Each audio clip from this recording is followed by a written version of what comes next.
If you're a hypnotherapist or a hypnotherapist in training, you may have wondered how deep into hypnosis you need your clients to be in order to work with them effectively. And there are a couple of different considerations when thinking about client depth and using deepeners to get your clients into a more intense state of hypnosis.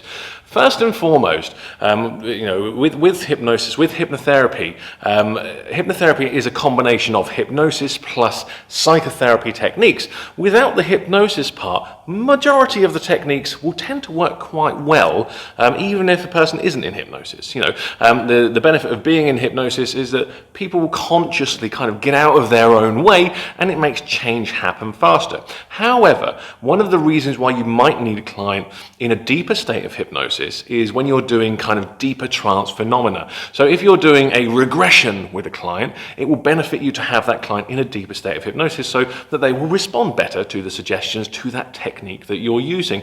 Because if you have someone who's in a relatively light state of hypnosis, they may not be able to achieve a full regression, whereas if they were in a deeper state, they would be more responsive and able to go back to whatever it is that you're taking them back to in their memories.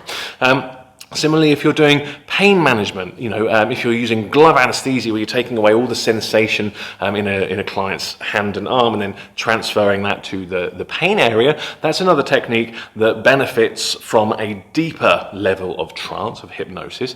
But aside from those kinds of techniques and suggestions that you'll be using, a lot of other stuff you can do in a relatively light state, and even a really light state for some things. And generally it's just about acceptance of suggestion and using the client or the client using their imagination. So if you're doing metaphorical work, telling them stories, getting them to do visualizations, then you really don't necessarily need a deep state of hypnosis. So that's a myth. Not all clients need to be completely through the floor deep into hypnosis.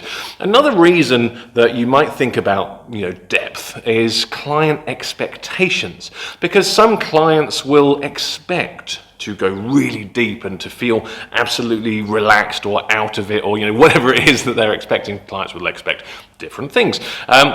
However, all clients have a different natural innate ability to go into hypnosis. So some clients will naturally be able to go super, super deep and respond to pretty much any suggestion and do lots of different types of hypnotic phenomena, even like hallucinating, imagining things and creating amnesia, if you're suggesting that. However, other clients will only be able to go to a relatively light state of hypnosis. And it's kind of like a sliding scale. So you've got people who will only go into a relatively light state, people who go follow every suggestion and go really, really deep and everywhere in between, So for me personally, if I was a client, I would say if this was a scale, I'd be somewhere around here on the scale. If you've got a really responsive subject, they'll be up here somewhere. And if you've got someone who doesn't really respond very much, they'll be down at the lower end of the scale. However, as mentioned, hypnotherapy is just therapy techniques and hypnosis. So, even if they're not in a super deep state of hypnosis, there is so much that you can do that will affect change with those clients. Now I'm going to pass you over to Kate for a couple more considerations about why depth is potentially important and not so important for other clients. Thanks, Rory. Now, one of the very interesting factors that you're going to find when you're observing your clients is that some clients, they'll go really deep. Perhaps the first time that they go into hypnosis, they might have this natural ability that Rory mentioned and go really deep, but then they might get a little bit scared, a little bit concerned. And then the next time they go into hypnosis, you might find that they don't go quite as deep because they're a little bit worried about having gone so deep in the first place. Now, another thing that you might notice is that depending on what techniques you're doing, Rory mentioned some of them, some may encourage a client to naturally go that little bit deeper. So it might be, for example, one of my favourite inductions and deepeners, the sleep click, the fractionation. If you're doing a lot of fractionation work, then that tends to bring the client up a little bit and then they go deeper again. And that coming up and going deeper tends to generate a deeper trance depth.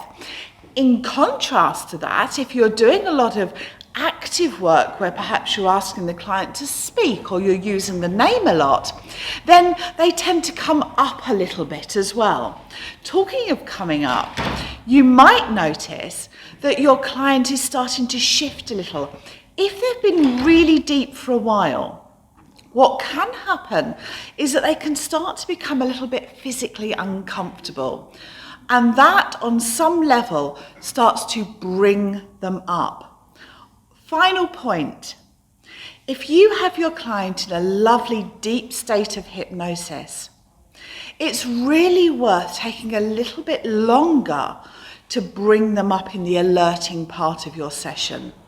So rather than a quick 1 to 5 count, fully wide awake, maybe go 1 to 10, just to give them a little bit extra time to transition from that very deep state, that much slower breathing, that deep physical relaxation perhaps, and allow them to transition nicely up into the alert state, feeling absolutely wonderful at the end.